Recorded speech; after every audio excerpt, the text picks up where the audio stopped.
आइए मेरे ध्यान से देखिए। The price of gold is directly proportional to the square of its weight. कहता है सोने की कीमत, सोने की जो कीमत है वो डायरेक्टली प्रोपोर्शनल है to the square of its weight. बहुत बढ़िया। कहता है सोने की कीमत इसके भार के वर्ग के समानुपाती है। अब जी आगे की कहानी बताओ, मान लीजिए बात। अगली लाइन में कह रहा है एक आदमी ने सोने को 3 टुकड़ों में तोड़ दिया, 3 अनुपात 2 अनुपात 1 के अनुपात। यानी मेरे बच्चों कोई सोना था, ये कितना टुकड़ा था, कहता है इसको 3 हिस्सों में बांट दिया, 3 अनुपात 2 अनुपात 1। यानी पहले टुकड़े का वजन 3 था तो दूसरे का 2 था तो तीसरे का 1। अगर मेरे बच्चे मैं इसी चीज को 3 टुकड़ों में बांटूंगा तो वजन खत्म नहीं होगा, वजन जितना था उतना ही रहेगा, बस 3 टुकड़ों में बांट दिया। और मुझे कह रहा है पहले टुकड़े का वजन 3 था तो दूसरे का 2 था तो तीसरे का 1 था, टोटल वजन 3 2 5 6। यानी एक्चुअल में पूरे बड़े टुकड़े का वजन 6 यूनिट था, आपने इसे 3 टुकड़ों में बांट दिया, ठीक है। और हम जानते हैं प्राइस जो होगा गोल्ड का वो होगा constant value into weight square, कोई constant value into weight square. अब कह रहा है कि अगर हमने इसे 3 टुकड़ों में तोड़ दिया और जब हम इसे बेचने जाएंगे तो हमें लॉस होगा 4620 रुपए। कैसे लॉस होगा जी? भाई इसका वजन था 6 यूनिट, अगर हम सीधा सीधा बिना तोड़े बेचते तो इसका प्राइस होता constant value into weight square, यानी 6 का 36। तो ये वाला प्राइस होता है मेरे 36 के जो इसका प्राइस होता है ना, ये वो कीमत होती है जब वो इसको ब्रेक नहीं करता। लेकिन उसने ब्रेक कर दिया, ब्रेक करने की वजह से प्राइस क्या हो गया, प्राइस का फंडा तो वही है के डब्ल्यू स्क्वायर के इनटू डब्ल्यू स्क्वायर, तो 3 कवर 9 9 के, इस टुकड़े का हो गया 2 कवर 4 के, और इस टुकड़े का प्राइस का 1 का स्क्वायर इनटू 1 के। यानी कहने का मतलब मेरे तो ये है कि प्राइस जो है ना इतनी कहानी में प्राइस वेट स्क्वायर की कहानी में, लेकिन यहां जो प्राइस आया हुआ है 9 4 के बिल्कुल ठीक प्राइस। अब मुझे एक बात बताओ, अगर वो इसको पूरे टुकड़े को बेचता तो बिकता 36 का, तोड़ के बेचता तो बिकता 14 का। भाई बिना तोड़े बेचता तो 36 का बिकता, लेकिन तोड़ के बेचा तो बिकता 14 का। सर कितने का 6 में 4 का 2 3 में का 22 का, लेकिन एक्चुअल में नुकसान है 4620 का। हां जी, तो बड़े 22 40 22 210, तो एक की वैल्यू आ गई मेरे 22 के बराबर 4620 तो एक की वैल्यू 210। तो हमसे पूछ क्या रहा है, तो कहता है सोने की प्रारंभिक कीमत क्या करिए, find the initial price of gold. सोने की शुरुआत की कीमत क्या बताइए, तो आंसर होगा मेरा 36 और के की वैल्यू 210 गुना करने वही मेरा आंसर है। भाई देखो यूनिट में जीरो है 6 पे से गुना किया होगा तो 6 तो 60 कहां है, तो ये दोनों मेरे आंसर नहीं होंगे, तो कैसे या तो ये होगा लिस्ट में बताते हैं कैसे 6 3 जीरो है, देखते हैं जीरो के सारा। देखो 6 5 11 नहीं आ रहा, 6 5 11 17 सारा, इसका मतलब C option is correct answer, C option correct answer. और लेता हूं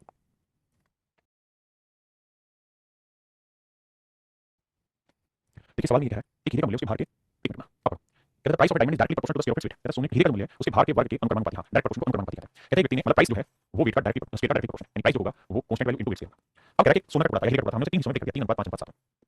तो वजन तो भी 7 5 12 3 15, यानी समझो 15 यूनिट वजन का हमारे पास हीरा था उसे ब्रेक कर दिया 3 टुकड़ों में। अब हम ये बात जानते हैं कि जो प्राइस है ना वो बेसिकली है कांस्टेंट वैल्यू इनटू वेट का स्क्वायर। तो अगर पूरे टुकड़े की कीमत जानना चाहें तो 15 के बाद 225 की आएगी, लेकिन अगर तोड़ के बेचे तो 9 के 25 के और 7 49 के, तो मेरी एक बात है ना 225 के 25 और 9 34, 25 और 50 75 और 8 के 9 83, तो यार 83 मतलब बराबर का निशान है। इसका मतलब ये है कि सर तोड़ के बेचेगा तो बिकेगा 83 का, बिना तोड़े बेचेगा तो बिकेगा 225 का, तो 225 का बिकता बिना तोड़े, तोड़ के बेचेगा तो बिकेगा 83 का, तो प्रॉफिट होगा लॉस होगा कितने का 5 में 3 का 2 12 में से 8 का 4 142 का, लेकिन एक्चुअल में क्या है उससे लॉस हो रहा है वो है 426 और 2 तो चलो 42 की वैल्यू निकल 300 और ठीक है। अब सवाल में कह रहा है हीरे की वास्तविक कीमत बताइए, what was the original price of the diamond. तो डायमंड का ओरिजिनल कीमत बताइए, ओरिजिनल कीमत मेरे 225 की 225 की की वैल्यू कितनी है तो की वैल्यू भैया 300 तो 300 तो गुना करेंगे 0 0 3 15 3 6 1 7 3 6 67500 सिंपल कैलकुलेशन कर ली, छोटी बड़ी होती है तो डिस्टेंस लगाते हैं यूनिट करना। ये मेरे सीधी सवाल है जैसे हम पढ़ रहे हैं पीछे दोनों सीधी क्वेश्चन। ये बहुत खूबसूरत सवाल है, पढ़िए पेपर में आया क्वेश्चन। जो भी चीजें मैं करा रहा हूं सारी एग्जाम पॉइंट ऑफ व्यू से बहुत जरूरी है और मेरे खासकर सीरियस एग्जाम में तो भर भर के चीजें पूछी जाती है। बताइए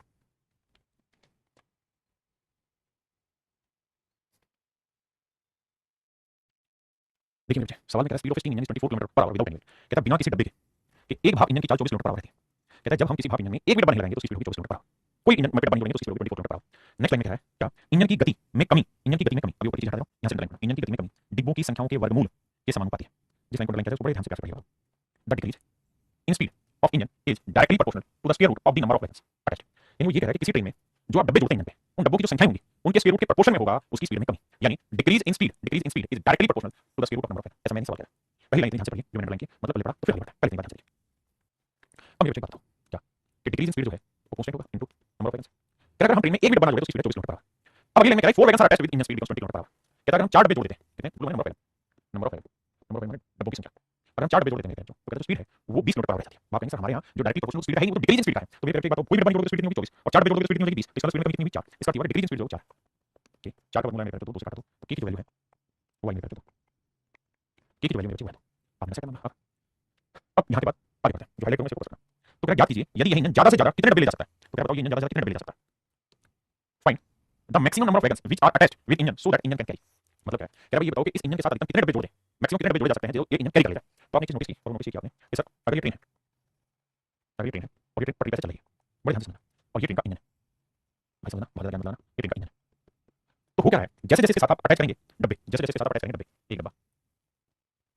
अटैच किया दूसरा डब्बा अटैच किया है ना, तीसरा डब्बा अटैच किया चौथा डब्बा अटैच किया, तो जितने डब्बे आप इसमें जोड़ते जाएंगे होगा यही कि जितने जितने डब्बे जोड़ोगे उतनी उतनी स्पीड बढ़ती जाएगी। जितने डब्बे इसके पीछे जोड़ोगे स्पीड उतनी बढ़ती जाएगी। आपने बिल्कुल जितने डब्बे जोड़ोगे स्पीड उतनी बढ़ती जाएगी बिल्कुल ये है इंजन, जितने डब्बे जोड़ोगे उतनी स्पीड बढ़ती जाएगी। तो कह रहा है बताओ मैक्सिमम स्पीड के साथ कितने डब्बे जोड़ सकते हैं, इंजन के साथ कितने डब्बे जोड़े कि ये ट्रेन चलती रहे। तो भाई ऐसा थोड़ी है कि 1000 डब्बे जोड़ने तब ट्रेन चलती है, कोई ट्रेन ऐसी है अगर ऐसे होता तो हम एक ट्रेन चलाते पूरे भारत और लाखों डब्बे जोड़ते तो ट्रेन के पीछे। आप ऐसा संभव नहीं, क्योंकि जो इंजन है उसकी कैपेसिटी होती है, कैपेबिलिटी होती है कुछ डब्बे खींच पाने की। तो यहाँ वो ये कह रहा है कि भैया जो डिक्रीज हो रहा है ना स्पीड में वो किस रिस्पेक्ट में हो रहा है, नंबर ऑफ वैगन्स के स्पीड के रिस्पेक्ट में जितने डब्बे जोड़ रहे हैं। अब कह रहा है मैक्सिमम कितने डब्बे हम इसके साथ लगाएं कि ट्रेन चलती रहे। तो मेरे ऐसे सवालों में हमें ये निकालना है कितने डब्बे लगाने कौन सा डब्बा लगाते ही, कौन सा नंबर का डब्बा यानी वैगन लगाते ही इंजन रुक जाएगा, रुक जाएगा। हमें ये चेक करना है कि कौन सा डब्बा लगाते ही इंजन रुक जाएगा। जैसे आदमी वेट लिफ्ट है वो वेट उठाता है ऐसे 10 किलो का तुरंत उठा लेगा, 12 किलो का और उठा लेगा, 50 किलो का उठा लेगा। अब हम उसमें 5 किलो और बढ़ा देते हैं, 4 किलो और बढ़ा देते हैं, धीरे-धीरे बढ़ाते रहते हैं। एक टाइम के बाद जो हाथ उसकी और बढ़ाते रहेंगे, और बढ़ाते रहेंगे, यानी वो भाग पाएगा। सेम यही कहानी हमें इंजन की चेक करनी है। तो जो लास्ट प्लेट हम उसकी रोड में लगाएंगे जिससे उसका हाथ नीचे गिर रहा है, इसका मतलब जब वो लास्ट प्लेट नहीं लगती तो उसका हाथ ऊपर था, जैसे लगाई नीचे हो गया। तो ऐसे ही हम लोग देखना कौन सा डब्बा जोड़ते हैं, ट्रेन का इंजन रुक गया। तो जो आखिरी डब्बा जोड़ा उससे पहले जितने डब्बे थे, इसका मतलब वो लगा ट्रेन चलती रहती, ये वाला डब्बा जोड़ते ट्रेन रुक गई। ये सवाल का बेसिक पॉइंट है। आओ तो हमें देखना है ट्रेन कितनी देर में रुक जाएगी, कितने डब्बे जोड़ते ट्रेन लगेगी, कितनी वैल्यू और डब्ल्यू हमें निकालना है। तो भैया एक बात, ट्रेन की स्पीड कितनी है सर 24, कोई डब्बा हमें क्या करना है, हमें स्पीड जीरो है, हमें चेक करना है कौन सा डब्बा ट्रेन रुक जाएगी। तो 24 से जीरो लेके आना है, कितनी किलोमीटर 24 किलोमीटर निकलेंगे। दो नंबर ऑफ कितने डब्बा, दो दो बार 24 मेरे डब्ल्यू बराबर दोनों साइड स्पीड करेंगे, डब्ल्यू बराबर 144, यानी कि 144 डब्बा जैसे ही मैं जोड़ूंगा, 44 डब्बा जैसे ही मैं जोड़ूंगा तो इसकी स्पीड जीरो हो जाएगी, यानी सर भी नहीं रेंगेगा भी नहीं। यानी 145 डब्बा तक लगा था इसके अंदर, 43 डब्बा तक लगा था, तब तक ये ट्रेन धीरे धीरे धीरे रेंगेगी। जैसे ही मैंने 144 डब्बा लगाया ये ट्रेन बैठ गई, यानी रुक गई। तो यही वो सवाल पूछा कि मैक्सिमम कितने डब्बे लगा सकते हैं जिससे इंजन कैरी कर पाए। तो मेरे 144 नहीं 145 डब्बे लगाने तक इंजन कैरी करेगा, उसके बाद ट्रेन पार हो जाएगा, है ना। उसका मेरे इंजन रुक जाएगा। ये मेरे आपने ओके। और थिकनेस सर, थिकनेस को मेरे हम पीछे नोट कर लेते हैं, ठीक है। तो अगर वेट ऑफ सर्कुलर डिस्क जो वेट होगा ना वो डायरेक्टली प्रोपोर्शनल होगा किसके, whether the product of radius radius into thickness. बहुत शानदार शानदार। तो इक्वेट करना होगा मेरे बच्चों, तो आप जानते हैं constant value into r square into t। अब यहाँ दो प्लेट, एक प्लेट नहीं है, क्या मेरे बच्चों दो प्लेट है। तो क्या दोनों ही प्लेटों की रेडियस का रेशियो निकाल के बताइए क्या होगा, रेडियस का रेशियो बताइए। तो पहले वाली की रेडियस मान लो r1 होगी, दूसरी वाली r2 होगी। तो मेरे बच्चे एक बात बताना, अगर मैं आपसे यहाँ एक बात पूछूं इनकी रेडियस का रेशियो निकालना होगा, क्या तरीका होगा, w k और t बन जाएगा, k इनटू t। यानी अगर मुझे उनकी रेडियस के स्क्वायर का रेशियो निकालना होगा तो पहले वाली प्लेट का वेट ले लो, पहले वाली प्लेट की थिकनेस ले लो, इनटू k कर दो, तो ये आएगा पहले वाली की रेडियस का स्क्वायर। ऐसे ही दूसरी वाली का वेट ले लो, दूसरी वाली की थिकनेस ले लो, दूसरी वाली की रेडियस। अब हमें सवाल में कहा कि इसमें दोनों की मोटाई का अनुपात, दो एक जैसे मोटाई 16 9 के अनुपात में, कहता थिकनेस जो है ना वो 16 अनुपात 9 के अनुपात में, ठीक है। और कहते हैं जो वेट है तो पहले का वजन दूसरे वजन से 4 गुना, तो दूसरे का वेट 1 है तो पहले का वेट होगा 4। ये बात सही है। तो उनकी त्रिज्याओं का पता चलेगा। तो मेरे नंबर में सवाल में उनकी रेडियस रेशियो क्या होगा। तो ये वाला r1 है, ये वाला समझो r2। ये पहले वाली रेडियस है, दूसरी रेडियस निकालनी है, यानी इनकी रेडियस का रेशियो मुझे निकालना है। तो आप जानते हैं r स्क्वायर की वैल्यू क्या होगी, अगर मैं इनके स्क्वायर का रेशियो निकाल दूंगा तो आएगा वेट कितना जी 16 बटे नहीं वेट कितना इसका 4, दूसरे कैंसिल देता हूं, वेट 4 बटे थिकनेस है 16 इनटू में ये रेडियस का स्क्वायर रेशियो है, वेट 1 थिकनेस है 9 तो इनटू 9। अब कैसे मेरे बच्चे कट जाएगा, 4 से 4 कट जाएगा, ये 1 बटे 4 आया, 1 बटे 9 आया, यानी इनकी रेडियस के स्क्वायर का रेशियो है। आप जानते हैं 9 कट के जाएगा, 4 कट के 9 अनुपात 4 आएगा। तो रेडियस के स्क्वायर का रेशियो 9 4 है, तो रेडियस का रेशियो क्या होगा, वर्गमूल 3 अनुपात 2। और यही मेरे सवाल का आंसर है कि रेडियस का रेशियो 3 अनुपात 2। तो सही बात है। उसने कहा कि जो वेट है उस सीडी का इसका वो रेडियस के स्क्वायर इनटू टाइम के प्रोडक्ट के प्रोपोर्शन में। तो मैंने मुझसे पूछा रेडियस का रेशियो, मैंने यहाँ से r की वैल्यू निकालनी, वो भी w अपॉन में t निकाल दीजिए। अब ये टाइम है ना, ये थिकनेस है, ये वेट है, तो इनकी रेडियस का स्क्वायर रेशियो क्या होगा, ये वाला। तो रेडियस रेशियो होगा 3 अनुपात 2, ठीक है।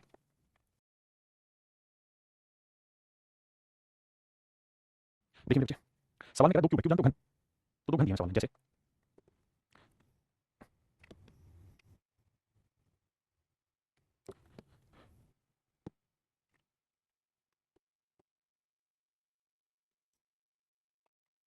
ये मेरे बच्चे क्यूब है, ये क्या है क्यूब है, आप बताइए हाँ क्यूब है, हम मानते हैं इस बात को कि क्यूब है। कहानी आप क्या कहना चाह रहे हो, मैं कहना चाह रहा हूँ क्यूब की सारी साइड बराबर होती है, अगर ये साइड ऐसे है, ये साइड लेंथ होगी, साइड लेंथ ऐसे होगी, और इसका जो वॉल्यूम होता है वो साइड का क्यूब होता है। आपने ओके रिपोर्ट है, मानते हैं इस बात को, मानते हो सवाल करो। कहता है weight of cube varies directly as the product of volume. कहता है घन का वजन उसकी आयतन, कहता है वेट जो है वो डायरेक्टली प्रोपोर्शनल है उसके वॉल्यूम और उसकी डेंसिटी, घन का डेंसिटी प्रोडक्ट है, और वॉल्यूम का मतलब मेरे क्या साइड का क्यूब।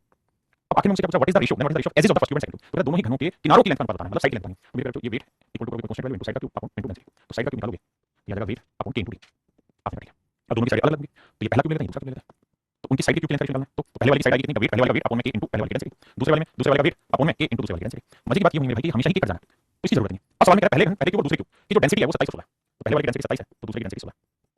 और कह रहा है weight of the first, if the weight of the first cube is 4 times the weight of the second, पहले का वेट दूसरे का 4 टाइम, यानी दूसरे का वेट 1 है, ये वेट 4। ऐसा मैंने सवाल किया। तो मेरे रेशियो निकालेंगे 16 64, तो साइड का क्यूब जो आएगा वो आएगा 64 27 64 तो साइड का क्यूब ये है, तो साइड रेशियो क्या आएगा, क्यूब 64 का क्यूब 4 और 27 का क्यूब 4। मेरे नंबर में यही सवाल पूछा कि साइड लेंथ रेशियो क्या होगा, तो वो मेरे 4 अनुपात 3।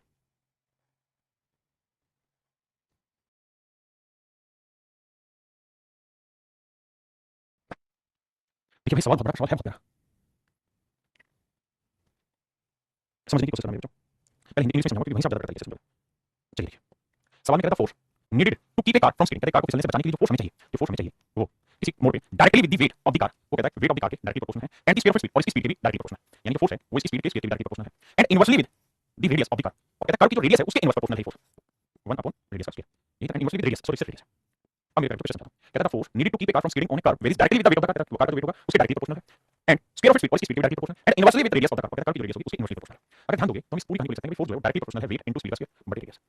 ये आप कितना अच्छे से समझ में मैटर करता है, अगर आप समझ गए तो आगे की कहानी चलेगी। आपने ठीक है कांस्टेंट वैल्यू करेंगे इनटू में वेट इनटू स्पीड का स्क्वायर अपॉन रेडियस। अब मेरे बच्चे होगा क्या कि आपको वैल्यू रखी उसकी की वैल्यू निकालना है, नेक्स्ट केस में की वैल्यू आपके पास आ जाएगी, इन चारों में से कोई एक निकालेगा। तो यहां से अगर मैं की वैल्यू निकालूंगा तो आ जाएगी f into r upon w into s square. आपने ठीक है। अब पहली लाइन पे सपोज दिस फोर्स, कहता है फोर्स की value 125 is required to keep 2750 pound car का वेट 2750 पाउंड होनी चाहिए। Travelling at speed of 35 mile per hour, speed कहता है 35 मील पर आवर, तो 35 का वर्ग यानी 35 35 from skidding on a car of radius 550 feet, कहता है कि जो रेडियस है वो 550 फीट। पहले इतनी बात समझो, क्या बताऊं।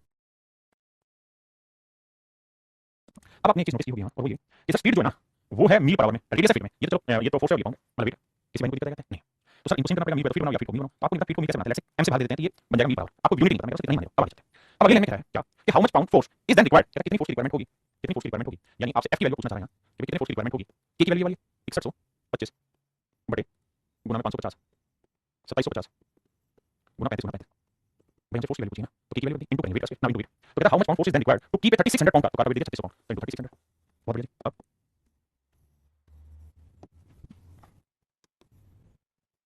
3600 पाउंड का travelling at speed of 50 metre per hour, speed देखिए 50 मीटर पर आवर, स्पीड करेंगे तो 50 गुना 50, from scaling on a curve of radius 750 feet, और कहता है रेडियस है 750 फीट, तो रेडियस है 750 फीट, तो मेरे फोर्स हमसे पूछा की वैल्यू निकालनी है, वेट दिया 3600, स्पीड 50 कर दिया, रेडियस 750 फीट। अब इसे मेरे हमें कैलकुलेट करना है, हाउ समझते हैं कैलकुलेशन कैसे करें, आप मुझे सिग्नल लेंगे, मेरे भाई करें क्या मजबूरी है। अब करना मेरे हमेशा ऐसे होगा कि भाई ये फीट है, अगर मैं इसे मीटर बदलूंगा तो किसी भाग में उसी से भाग में कट जाना है ना। अब हमें सिंपली इसकी कैलकुलेशन करनी है, कैलकुलेशन करके देखेंगे कितना आसानी से सवाल टूटता है। देखो दो जीरो एक और एक, दो जीरो से ये दो जीरो गया, ठीक है। अब मेरे बच्चों 25 से निकालते हैं, 25 दूनी 50, 25 30 75, बिल्कुल ठीक है। 25 से चले जाते हैं, 25 दूनी 50, 25 11 275, बिल्कुल ठीक है। 11 से चले जाते हैं, 11 5 55 50, बहुत बढ़िया। अब मेरे बच्चे 5 7 35 और 5 7 35, 5 5 25 25 काट दो है, बहुत बढ़िया। अब ये वैल्यू बची, इनको हमें काटना है, 3 से काटा है, हम इसे डिजिटल सम में लगा सकते हैं या यहाँ पे भी कैलकुलेशन कर सकते हैं। आइए, अब मेरे बच्चों हमारे पास ये चीज बची हुई है, तो 3 था 25 30 3 से काट दिया हमने 12, ठीक है। अब बचा 7, तो भाई 7 से काटेंगे, तो कटा 7 7 7 8 56, बचा कितना मेरे बच्चों 5 7 7 49, बचा कितना 3 7 35, 7 से काटेंगे, 7 1 7 7 2 14 7 35, तो मेरे बच्चों जो मेरी फोर्स निकल के आई है 125 गुना 2 गुना 2 गुना 2 कितना है मेरे बच्चे 8 गुना 12, आप जानते हैं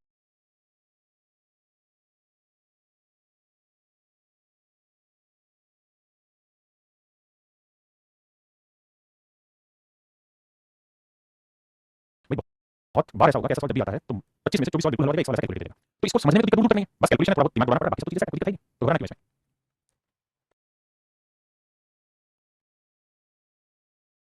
देखिए मेरे बच्चे ये जो सवाल है ये मतलब वैसा क्वेश्चन नहीं है, प्रपोर्शन से टूटेगा या उसकी जरूरत नहीं है, इसमें ये कह रहा है कि भाई जब भी आप कॉलेज क्लिनिक पे जाएंगे तो कुछ खर्चा तो फिक्स होगा और कुछ खर्चा वेरी करेगा पर परसेंट, तो मान लेते हैं यार जो फिक्स खर्चा है, जो फिक्स एक्सपेंस है वो है मेरे जो एफ रुपए, यानी एक आदमी जाएगा तब भी एफ रुपए खर्चा आएगा, 100 आदमी जाएगा तब भी एफ तो आएगा ही आएगा, और बाकी जो खर्चा वो वेरिएबल है पर परसेंट के अकॉर्डिंग, तो मान लेते हैं एक्स रुपए हर आदमी का खर्चा लगेगा ही लगेगा एक्स रुपए पर परसेंट। जैसे मान लीजिए आप दिल्ली से आगरा ताजमहल देखेंगे तो ये बता दीजिए 5000 रुपए टैक्स लगेगा ही लगेगा गवर्नमेंट का टोल टैक्स, ठीक है जी। यानी आप एक स्कूल बस से गए तो स्कूल बस से जब जाओगे, मान लीजिए स्कूल की बस है और बस से आप आगरा ताजमहल देखने जाओगे तो 5000 रुपए टोल टैक्स लगेगा, टोल टैक्स लगेगा, और भैया 5000 रुपए का ही खर्च हो जाएगा, 5000 रुपए खर्च हो गए, यानी 10000 रुपए तो लगेंगे लगेंगे। अब आप इस बस को खाली ले जाओ या एक आदमी बैठाओ या दो आदमी बैठाओ, तो सब हम 20 आदमी जाते हैं, तो भाई होगा क्या कि आगरा में जब जाओगे तो ताजमहल की टिकट होगी, एक आदमी की टिकट मान लो 5 रुपए की, एक आदमी जाओगे तो 5 रुपए का 10,500 खर्च आएगा, एक आदमी जाएगा तो 10,500 देने पड़ेंगे, वहीं अगर मान लो 20 आदमी जा रहे हैं तो आगरा की टिकट होगी 5, तो 20 में 16 और 10 जाएंगे, तो हम कहते हैं 10,000 100 रुपए खर्च आएगा 20 आदमी के, अगर मैं कहूँ 1000 आदमी जा रहे हैं तो 1000 आदमी के 5 रुपए के हिसाब से 5 जाएगा 10 जाएगा, यानी 15,000 रुपए खर्चा आएगा भाई जब 1000 आदमी जा रहे हैं बस में, और 1000 आदमी जा रहे हैं एक आदमी से कितना खर्चा 15 रुपए, आदमी जैसे जैसे बढ़ेंगे टोटल खर्चा बढ़ता जाएगा, पर हेड खर्चा बढ़ता जाएगा। इसी तरह से सवाल बनाया हुआ है, कह रहा भैया अगर 15 आदमी जाते हैं, कितने आदमी जाते हैं 15 आदमी जाते हैं तो खर्चा कितना आएगा, तो 15 आदमी जाएंगे फिक्स तो आएगा प्लस में हर परसेंट टैक्स पे 15 आदमी कितना, तो कहता है पर हेड 400 रुपए है, 400 रुपए पर हेड आएगा, तो 15 लोगों के टोटल खर्चा कितना बचेगा। अब कहता है 30 आदमी जाए तो फिक्स तो है 30 आदमी का 50, तो कहता है पर हेड खर्चा आता है 300 रुपए आता है, तो भाई 300 रुपए पर हेड आ रहा है, तो अब 30 आदमी कितना होगा खर्चा आएगा, अगली चीज। अब ये मेरे दोस्त इसे सोल्व करते हैं, सोल्व करने के लिए माइनस कर लेते हैं, तो कट जाएगा 30 में से 15 15 एक्स और इन में से जाएगा मेरे 3000, तो अब ध्यान देंगे एक्स की वैल्यू दोस्तों, अब मेरे पास 15 एक्स की वैल्यू 3000 है, तो 15 एक्स की वैल्यू 3000 तो सोच के देखो 3000 हो जाएगा माइनस 6 में से 3 3000, तो फिक्स कॉस्ट कितनी आ गई 3000। अब सवाल में कह रहा है 75 आदमी जाएंगे तो खर्चा कितना आएगा टोटल, तो देखो 75 आदमी अगर जाएंगे 75 आदमी अगर जाएंगे तो भैया तो फिक्स कॉस्ट होगी प्लस में एक्स रुपए हर आदमी के साथ 75 आदमी का खर्चा हो गया, तो फिक्स कॉस्ट 3000 रुपए, हां जी, और बाबू पर आदमी के साथ खर्चा कितना है 200 रुपए, तो 200 गुना 75, आपने ओके ओके। अब क्या कहानी साहब, अब कहानी में यहाँ पे ये है तो क्या टोटल कॉस्ट कितनी निकली, तो टोटल कॉस्ट निकालोगे तो 3000 खर्चा यहाँ आ गया, और 75 दूनी 150 खर्चा 15000 खर्चा 15 और 3 18,000, तो कुल मिला के खर्चा आएगा पूरी ट्रिप में मेरे जो आया 18,000, लेकिन क्या पर हेड खर्चा कितना है, तो भैया 18,000 में कितने आदमी घूम के आए आ रहा है 75 आदमी, तो एक आदमी के से आया 240 रुपए, आपने कहा ओके, यानी 240 रुपए पर हेड खर्चा आ गया। जैसे कैलकुलेशन करनी नहीं, आप चाहे तो आगे भी कह सकते हैं 200 रुपए तो पर मेंबर की कॉस्ट होगी वेरिएबल कॉस्ट है, है ना, यानी समझो आगरा ताजमहल की टिकट 200 रुपए, लेकिन फिक्स खर्चा भी कितना 3000, तो 3000 को 75 लोगों में बांटोगे तो आदमी से कितना आया, जब बांटोगे मेरे बचे आएगा 40, यानी 40 रुपए पर हेड फिक्स वाले में खर्चा पड़ेगा और 200 रुपए यहाँ टोटल 240 रुपए पर हेड खर्चा बच जाएगा। ये मेरी कहानी मैं आपको समझाना चाह रहा हूं। मेरे बच्चों हम पढ़ने जा रहे हैं टाइप 6 रेशियो की, टाइप 6 में क्या होगा कि मिक्सिंग ऑफ टू रेशियो की बात होगी, mixing mixing of two ratio, दो अनुपातों को मिलाने की विधि सीखने जा रहे हैं, यानी दो अनुपातों को मिक्स करने की बात कर रहे हैं। जैसे मैं आपको एक सवाल की समझाने की कोशिश करता हूं, कहते हैं दो बर्तन हैं उनमें दूध पानी का 7 अनुपात 5 7 अनुपात, अगर दोनों बर्तनों को 1 अनुपात 1 में मिलाया जाए, कह रहा है अगर दोनों बर्तनों को मिला दिया जाए 1:1 में, देखिए 1:1 में मिलाएगा मतलब जितनी क्वांटिटी हम पहले से ले उतनी क्वांटिटी दूसरे से ले, तो मेरे जो पहला जो बर्तन है अगर मैं इसे डिवाइड करूं तो ये कहेंगे पहला जो बर्तन है उसमें मिल्क वाटर का रेशियो है 7:5, दूसरा जो बर्तन है उसमें मिल्क वाटर का रेशियो है 7:9, बिल्कुल ठीक है। तो नए मिश्रण में दूध और पानी का अनुपात क्या करना है क्या होगा, अब मेरे एक बात समझना 7 और 5 भाई 7 अनुपात 5 में एक बार दूसरे बर्तन में 7 अनुपात में, कह रहा है दोनों बर्तनों में से हमने जो क्वांटिटी है वो 1:1 रेशियो में है, यानी हम यहां से x लीटर क्वांटिटी ले रहे हैं तो यहां से भी हम x लीटर क्वांटिटी ले रहे हैं, तो यहां से भी जितनी मात्रा है उतनी मात्रा यहां से, तो इस x लीटर में अगर हम यहां से निकाल रहे हैं इस बर्तन से तो उसमें दूध पानी का अनुपात 7 अनुपात 5 तो दूध कितना होगा x गुना 7 7 अनुपात 7 पानी होगा x गुना 5 बटे 12, यहां इस x लीटर में मिल्क वाटर कितना होगा तो x गुना 7 बटे 9 7 16 x गुना 9 बटे 16। अब मेरे ध्यान देना ये पानी ये दूध ये पानी ये दूध, अब पहले बर्तन में जो मिल्क है वो होगा 7x बटे 12 और दूसरे बर्तन से जो मिल्क ले रहे हैं वो है 7x बटे 16। पहले बर्तन से जो पानी लिया x लीटर में वो है 5x बटे 12, जबकि दूसरे बर्तन से हमने पानी लिया वो 9x बटे 16, भाई दोनों से 1:1 में हमें मिक्स करना है, 1:1 का मतलब ये हुआ कि जितनी मात्रा आप यहां से पिक कर रहे हैं उतनी मात्रा आप यहां से पिक कर रहे हैं, दो बर्तन के पहले में मिल्क वाटर 75 था दूसरे में 7:9 था, कहता है जितनी मात्रा पहले से निकाली उतनी दूसरे से फिर नए बर्तन में मिला, तो नए बर्तन में मिल्क वाटर क्या होगा, तो पहले से हमने कितना निकाला दूसरे से निकाला, जितना पहले से पानी कितना दूसरे से पानी कितना निकाला, ऐसे में मेरे 12 16 48 12 तो यह 4 3 7 7 49 यह मेरे 49 यहाँ मेरे 12 48 तो यहाँ देखिए 12 48 4 20 16 48 29 27 27 27 अब मेरे मेरी बात ध्यान से देखिए 48 48 x x तो जो रेशियो है मेरे भाई वो है 49 अनुपात 47 49:47, तो मेरे आपका सही उत्तर होगा 49 अनुपात 47, सही जो आंसर होगा मेरे 49 अनुपात 47, हां जी, यानी कि नया बर्तन बनाओ उसमें मिल्क वाटर रेशियो 49:47। अब इसे सोल्व कैसे करें या पेपर में ऐसे सॉल्व कैसे करें, देखिए हम बात कर रहे हैं दो मिश्रणों को मिलाने की, यानी बर्तन जिसमें मिल्क वाटर था दूसरे में मिल्क वाटर का रेशियो अलग था, इनको हमें मिलाना है, तो मैं ऐसे कह रहा हूं कि भैया पहले बर्तन में मिल्क वाटर का रेशियो 7:5 पहले बर्तन में, और जो दूसरा बर्तन है उसमें मिल्क वाटर का रेशियो 7:9, कह रहा है कि दोनों को मिक्स करिए किस रेशियो में, 1:1 रेशियो, दोनों को मिलाना है 1:1 के अनुपात। अगर मेरे हम दोनों को 1:1 में मिलाना चाहते हैं, तो बात का सीधा ये हुआ कि दोनों जगह जो अमाउंट ऑफ क्वांटिटी है वो सेम है, यानी जितनी मात्रा हम यहाँ से लें उतनी मात्रा यहाँ से। तो छोटी बात समझना, भाई पहले बर्तन में अगर ध्यान दें तो मिल्क 7 तो पानी 5 तो टोटल मात्रा कितनी हुई 12, दूसरे बर्तन में मिल्क 7 तो पानी 9 तो टोटल मात्रा कितनी हुई 16। आपने कहा ओके रिपोर्ट है। अब मेरे ध्यान दें 12 और 16 का एलसीएम क्या है भाई 48, बिल्कुल ठीक है। मैंने सवाल में कहा दोनों जगह से सेम अमाउंट लेंगे, यहाँ से कितनी मात्रा लूंगा उतनी मात्रा यहाँ से, तो दोनों जगह सेम मात्रा कैसे लीजिए, एलसीएम मेरे पास एलसीएम 48 बनाने के लिए किसी मात्रा में 4 है, 16 48 बनाने के लिए किसी मात्रा में 3 से, इधर भी 3 से क्या, इधर भी 3 से क्या, इधर 4 से क्या, इधर भी 4 से क्या, यानी पहले बर्तन में मिल्क मेरे 28 यूनिट है तो पानी है 20 यूनिट, दूसरे बर्तन में मिल्क 21 यूनिट है मेरे तो पानी है 27 यूनिट। अब अगर ध्यान दोगे तो हम यहाँ से भी 48 यूनिट मात्रा ले रहे हैं, यहाँ से भी 48 यूनिट मात्रा ले रहे हैं, उसमें कितनी मात्रा यहाँ से उतनी मात्रा यहाँ से और दोनों को मिला रहे हैं, मिलाएंगे बच्चे 28 और 21 में 49 यूनिट और 20 और 27 में 47 यूनिट, यानी मेरे निम्न जो मिश्रण बनाना है उसमें मिल्क वाटर का रेशियो 49 हो, 47 है ना। देखिए यार चलिए इससे पहले मैं एक एग्जांपल लेके और समझाता हूँ फिर इस सवाल का मैं आपको ये कहूँ कि भाई बर्तन ए उसमें मिल्क वाटर का रेशियो है वो 2:1 है, ठीक है, एक दूसरा बर्तन बी इसमें मिल्क वाटर का रेशियो 3:1 है। मैं कहूँगा दोनों बर्तनों को हमने मिक्स किया, दोनों मिश्रण को हमने मिक्स किया किस रेशियो में 1:1 है, यानी जितनी मात्रा यहाँ से ले रहे हैं उतनी यहाँ से ले रहे हैं, फिर हमने एक नए बर्तन में मिला दिया। तो आप मुझे ये बताएं कि नए बर्तन में मिल्क वाटर का रेशियो क्या होगा, ये मेरा आपसे सवाल है। तो आप कहेंगे सर करना क्या आपने, यहाँ क्वांटिटी लेंगे 2 3 मिनट में, यहाँ क्वांटिटी लेंगे 3 मिनट 4 मिनट, अब यहाँ इक्वल क्वांटिटी चाहिए तो 1:1 मिलाना, इक्वल 3 4 कैसे 12, सोचो 12 बनाने के लिए किससे 4 इसे 3 इधर 3 से इधर 3 से इधर 4 से इधर 4 से इधर 4, यानी पहले बर्तन में दूध 8 यूनिट है तो पानी है मेरे 4, दूसरे में दूध 9 यूनिट है तो पानी है 3, तो पहले में 17 यूनिट है मिल्क तो दूसरे में 4 और 3 7। तो मेरे बच्चों अगर हमने 1:1 में मिक्स करेंगे तो मिल्क वाटर का रेशियो 17:7 होगा, मिल्क टू वाटर का रेशियो मेरे 17:7 होगा।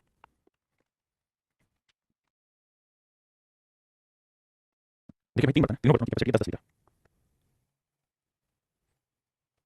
कहता है 3 बर्तन तीनों की कैपेसिटी 10 लीटर, 3 वैसे ईच ऑफ 10 लीटर कैपेसिटी। अब सवाल में कह रहा है तीनों की कैपेसिटी 10 लीटर, तो पहले बर्तन में मिल्क वाटर का रेशियो मेरे वो है 2:1, दूसरे वाले में है 3:1, तीसरे वाले में 3:2, ये पहला बर्तन है, ये दूसरा बर्तन है, ये तीसरा बर्तन। कहते हैं तीनों ही बर्तनों की जो वॉल्यूम है कैपेसिटी वो सेम है, सेम मतलब पहले में भी 10 लीटर दूसरे में भी 10 लीटर तीसरे में भी 10 लीटर, तो हम 10 लीटर यहाँ से ले रहे हैं 10 यहाँ से ऊपर के बर्तन में डाल रहे हैं, तो हम ये कह सकते हैं तीनों से बराबर क्वांटिटी ले रहे हैं, मतलब मेरे हमें तीनों को मिक्स करना है किस रेशियो में 1:1 रेशियो। यहाँ देखो 2 3 मिनट बना, यहाँ 3 और 4 मिनट बना, 3 और 5 मिनट बना। अब देखिए भाई हर जगह क्वांटिटी क्या होनी चाहिए मेरे बच्चों से, आपने बिल्कुल किया तीनों जगह क्वांटिटी क्या होनी चाहिए, तो सेम करने के लिए 3 4 5 कैलसियम मिलता है 60 बहुत बढ़िया। अब कहानी मेरे बच्चों ये है कि तीनों को हमने 1:1 रेशियो मिक्स किया, तो 60 बनाने के लिए किससे बनाते हैं 20 से, इधर 15 से और इसे 60 बनाने के लिए बनाना 12 से, हो गया यहाँ पे जितनी क्वांटिटी यहाँ पे उतनी यहाँ पे, उसने ये तो कहा कि हर बर्तन की कैपेसिटी 10 लीटर और तीनों को भाग के नए बर्तन में डालना, तीनों बर्तन इक्वल वॉल्यूम के डालना, देखो इक्वल वॉल्यूम होगा, तो 20 से इधर बना क्या 15 से इधर 12 से इधर, तो पहले वाले बर्तन में दूध होगा मेरे 40 मिनट और पानी होगा 20 मिनट, दूसरे वाले में दूध होगा मेरे 45 मिनट पानी होगा 15 मिनट, पहले वाले में दूध होगा 36 मिनट और पानी होगा मेरे 24 मिनट। आपने कॉपी किया, अब ध्यान देना टोटल दूध कितना है, 5 चेक करके 4 और 5 5 4 9 9 3 12 21 मिनट है, यहाँ देखेंगे तो 5 4 9 2 1 3 2 5 121 अनुपात अनुसार, इसका मतलब मेरे बच्चों मिल्क वाटर का रेशियो होगा 1:20 1:20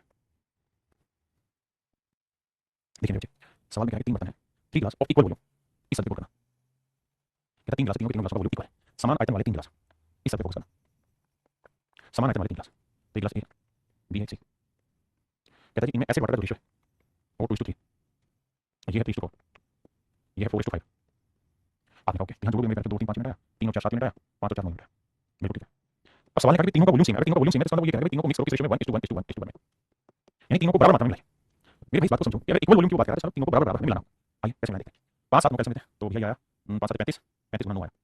ठीक है 5 9 7 5 समझ गए नहीं पैन नंबर तीनों तीनों मतलब सॉरी वो पैन तीनों को नहीं आता है, 5 9 7 9 ये है मेरे अच्छा देखो 9 7 35 5 5 5 30 315 अब मेरा बिल्कुल ठीक। अब मेरे निम्न कहानी ये समझो कि इस नंबर को 315 बनाना है तो किससे बनाना है, इसे 5 से भाग दोगे तो 9 7 आएगा, इस नंबर को 315 बनाना है किससे बनाएंगे 45 से बनाएंगे, और मेरे इस नंबर को 315 बनाना है तो किससे बनाएंगे 5 7 35 इन नंबरों से बनाना है। अब मेरा जो अब इधर 63 कितना 63 124 63 ये 169 बहुत बढ़िया जानदार, 45 से 45 135 45 180 बहुत बढ़िया शानदार, 35 चौक 20 12 2 140 और 35 5 कितना हो गया 175। अब इनको जोड़ना तो जोड़ेंगे 6 5 11 1 2 1 3 3 3 6 6 4 10 की जोड़ 1 1 1 2 और 3 और 4 4 देखो कहीं 4 है तो भैया तो ऑप्शन बी डायरेक्ट आंसर होगा, अलग कैलकुलेट नहीं करना केवल पहले वाले से करना है, बोलो हां या ना कमेंट करिए।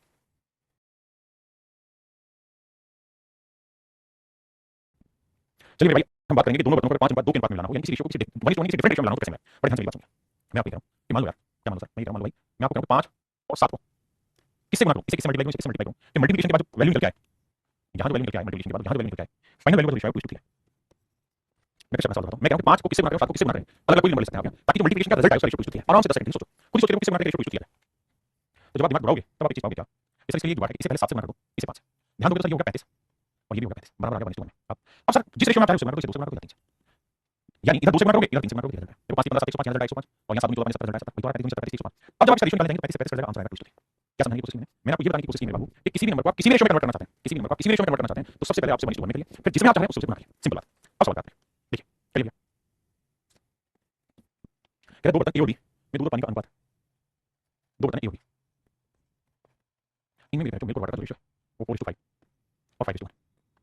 और सवाल हमसे कह रहा है मिक्स करिए किस रेशियो में 5 अनुपात 2 में, कहता है दोनों को मिक्स करिए किस रेशियो में मेरे 5:2 5:2 के अनुपात में मेरे सवाल में कहते हैं मिलाइए। अगर मेरे 5:2 के रेशियो में पहले सबसे पहले क्या करो 1:1 5 4 9 5 1 6 1:1 करने के लिए किससे करना होगा सब 9 6 से 18 तो 9 2 18 2 से और 6 18 3 हो गया। अब जिस रेशियो में चार उस रेशियो से बना दो तो 5:2 से 4 हो 5 से बना दो 2 से पहले इतनी बात समझिए फिर आगे बढ़ेंगे। अब अपन 10 को बना दो 40 और 50 3 6 से बना करेंगे तो ये आएगा मेरे 5 तो 3 6 से बना करेंगे 6 और ये आएगा 6 ये आएगा 30 तो मेरे 40 का यहाँ 30 तक मिल गया 70 यहाँ मेरे 50 का यहाँ 6 तक हो गया 56 तो 14 70 14 56 यानी मेरा रेशियो जो है वो 5 होगा। Option D is right answer मेरे भाइयों, ऑप्शन डी जो है वो करेक्ट आंसर। आइए मेरे भाई अब मैं बात कर रहा हूँ सेकंड स्टेप में और वो ये यार यहाँ कुछ क्लोज कट जा रहा है तो काट लो क्योंकि अल्टीमेटली दो देखो होता क्या है कि ये दो यहाँ पे भी मौजूद होगा एक नंबर में और ये दो यहाँ पे भी मौजूद होगा एक नंबर में जब जोड़ोगे ना यहाँ पे दो मल्टीपल होगा यहाँ पे दो मल्टीपल होगा तो रेशियो ही चाहिए तो रेशियो निकालते कर बेटर तरीका ये अगर इसमें अबे भाई क्या जा रहा है अगर इसमें कट सकता है पहले ही काट दिया है अब मेरे साथ दो कट जाएगा तो यहाँ 5 से 5 25 और 5 20 यहाँ 3 से 3 3 15 20 15 35 और मेरे 25 3 28 7 35 7 28 पता है 5 50 यानी 5:4 रेशियो में मिक्स किया बहुत सारे सवाल बनाने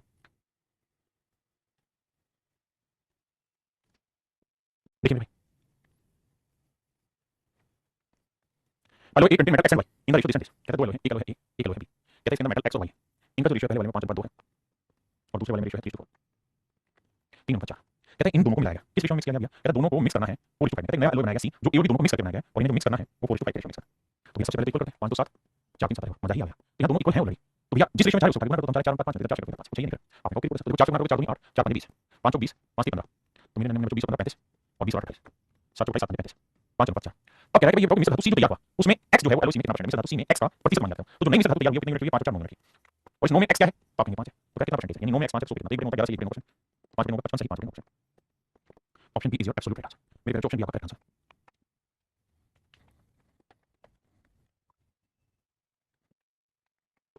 देखिए इस सवाल में क्या है कि सेम ही चीज है थोड़ा सा घुमा के कहा।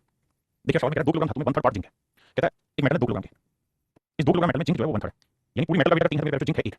जे जेड हो गया Z I N C zinc है 1 तो कॉपर कितना होगा तो कॉपर सवाल में कह रहा है 2 kilogram metal of 1/3 zinc and rest is copper तो जिंक कॉपर का मेटल यहाँ पे रेशियो लिखा हां जी ये मेटल पहले बहुत बढ़िया। अब बात करते हैं दूसरी मेटल पे क्या है दूसरी मेटल वो है 3 किलोग्राम की और जो 3 किलोग्राम की मेटल उसमें 1/4 जिंक और रेस्ट कॉपर है अगर 1/4 है मतलब 4 टोटल वेट मेटल उसमें से एक है जिंक तो बाकी 3 है कॉपर बिल्कुल ठीक है आपकी बात समझ आ गई क्या दोनों को मिला दिया तो मेरे हमने कह मिक्स करना है पहली वाली मेटल कितना लिया 2 दूसरी वाली मेटल कितना लिया 3 इसका मतलब बेसिक भाषा में कहते हैं हमने मिलाया है 2:3 हमने मिलाया मेरे नंबर 2:3 रेशियो जब 2 मिलाएंगे तो यहाँ 1:3 यहाँ 1:3 बिल्कुल ठीक है तो अगर हम ये 2:3 रेशियो मिक्स कर रहे हैं तो भैया क्या करो इधर 2 से बना दीजिए 3 से बना दीजिए सब पहले करना होगा 1:1 रेशियो में तो भैया 3 और 4 से 12 12 से 4 से 4 ये तो हो गया 1:1 अब हम किस रेशियो में चाहें 2 तो 2 से पर तो नहीं कुछ या 3 से बना रहे हैं 27 9 कम या 4 8 से बना रहे हैं 8 16 8 हमारा तो भैया पहले वाले में जिंक 8 इसमें 17 option A he correct answer है या 16 27 43 पहले से ही कैलकुलेशन क्लियर होगी क्या आंसर होगा ए ऑप्शन 17:43 ब्रिलियंट।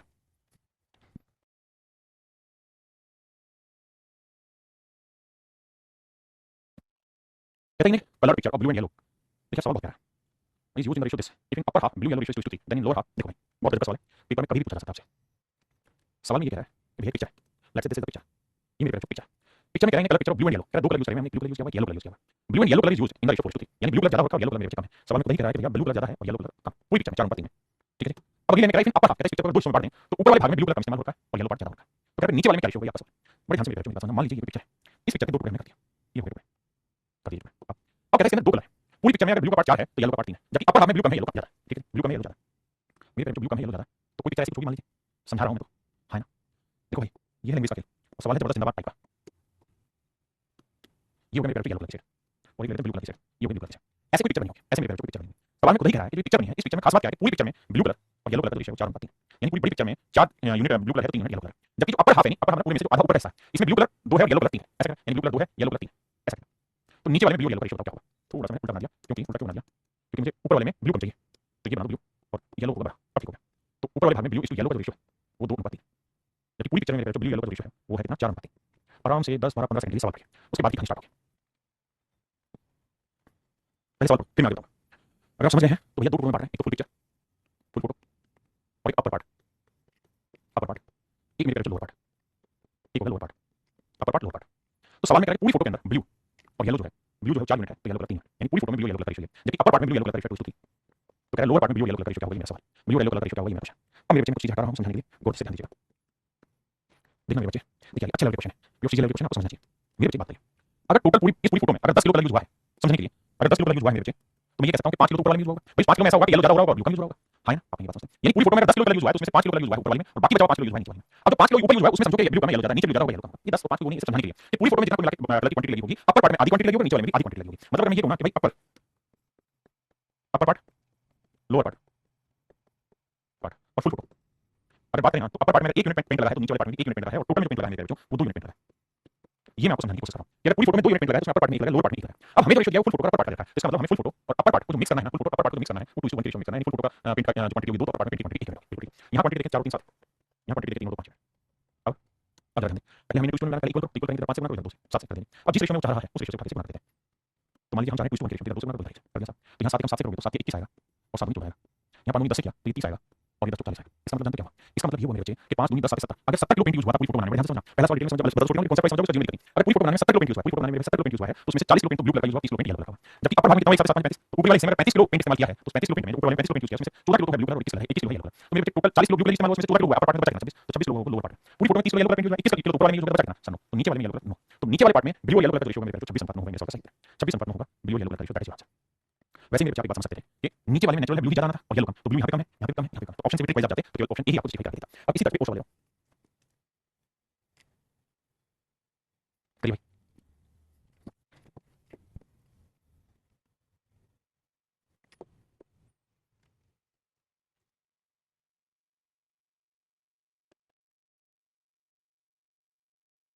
आप पढ़ते हैं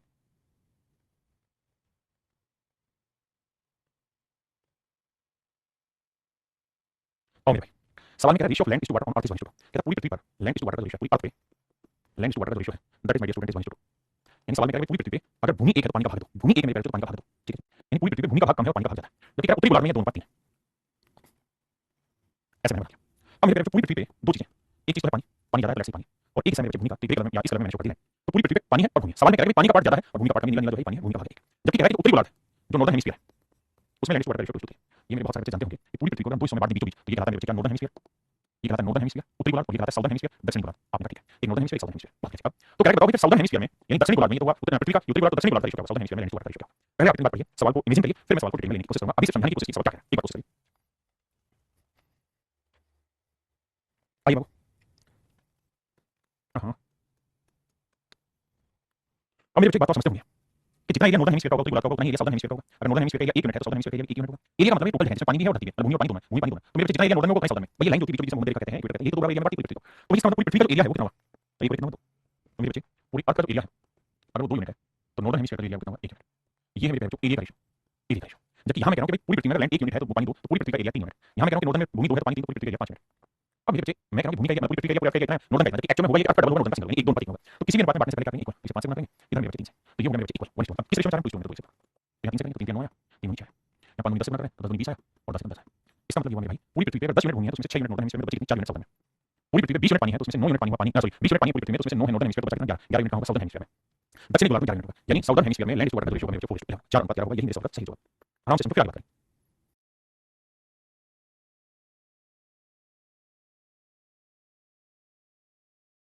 देखिए मेरे सवाल में कह रहा हूं whole surface of earth the ratio of land is to water, कहता है पूरी पृथ्वी पे लैंड इज टू वाटर का रेशियो है that is 3:5। While in northern hemisphere the ratio of land is to water is 7:9, कहता है ये रेशियो 7 अनुपात 9। हम इसी की बात समझेंगे भाई पूरी अर्थ का जो एरिया होगा वो 2 यूनिट होगा ना, तो नॉर्दर्न हेमिस्फीयर का एरिया 1 यूनिट होगा, इतनी बात समझेंगे। हमने इनको मिक्स करना है 5 ना 2:1 रेशियो में। तो यहां क्वांटिटी 3 और 5 8 है, यहां 9 7 16 पहले इक्वल करने के लिए बाबू से किससे गुणा करोगे 2 से, इसे 1 से। अब हम किस रेशियो लेना है 2:1 में, तो 2 4 4 20 4 3 12 1 से करोगे क्योंकि 1 नहीं का 1 को 7 से 7 और 1 को 9 से 9, तो 12 में 7 गया 5 और 20 में 9 गया 11। मतलब मेरे साउदर्न हेमिस्फीयर का लैंड इज टू वाटर का रेशियो 5 अनुपात 11, दक्षिणी गोलार्ध में भूमि और जल का अनुपात 5 अनुपात 11 है ना।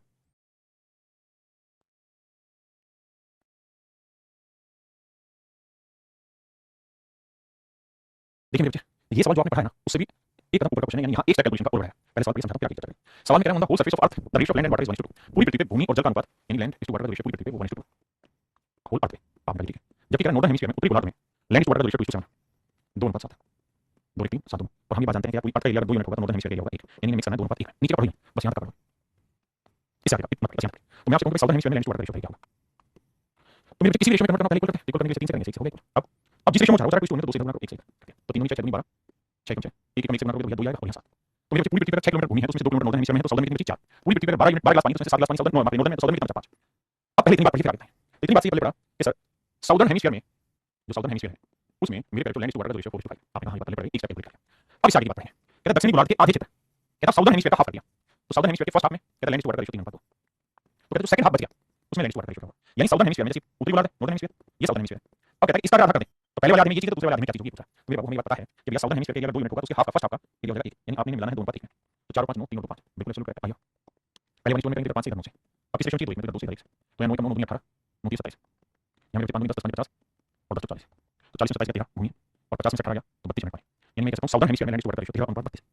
अनुपात 32 मेरे ऑप्शन सी जो करेक्ट आंसर ऑप्शन सी मेरे जो आपका एब्सोल्युटली करेक्ट आंसर।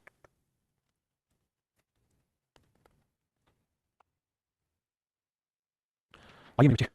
देखिए ये है तो मिक्सिंग टाइप लेकिन मिक्सिंग थोड़ी डिफरेंट टाइप की है। यहाँ सवाल के थ्रू लेता हूँ डायरेक्ट बताओ पहली लाइन में कह रहा है एक एलो है ए और ये जो एलो है 60 किलोग्राम का, एक दूसरा एलो है जो बी है वो 100 किलोग्राम का। कहता है जो एलो ए है उसमें लैडोटिन का रेशियो 3:2 है, जबकि जो एलो बी है उसमें टिन और कॉपर है, टिन और कॉपर का रेशियो है दैट इज 1:4। बहुत शानदार। आओ जी अब जरा नजर करिए क्या भाई 60 को अगर 3:2 में बांटोगे तो 3 और 2 5 5 12 60 तो 36 आएगा लेड और 24 आएगा बिल्कुल यानी 24 किलोग्राम 36 किलोग्राम चलेगा। जबकि 100 को 1:4 बांटेंगे तो 4 5 5 20 तो 1 घंटा का 20 तो ये आएगा 20 किलो और ये आएगा मेरे 80 किलो। अब सवाल में कह रहा है दोनों को हमने मिला दिया तो मिलाया तो नहीं मिल सकता तो बनी यानी इसको मिला दिया तो मिलाने पे तीन चीजें लेड टिन और कॉपर तो भैया लेड कितना है 36 किलो, कॉपर कितना है 80 किलो और टिन कितना है 24 किलो, यहाँ 20 किलो है 44 किलो और ये आपसे पूछा हुआ है कि नहीं मिल सकता तो बनी उसके अंदर मेरे टिन कितना होगा आंसर 44 किलो। आज नहीं रहता बाकी कल मिलेंगे मेरे आज के थैंक यू।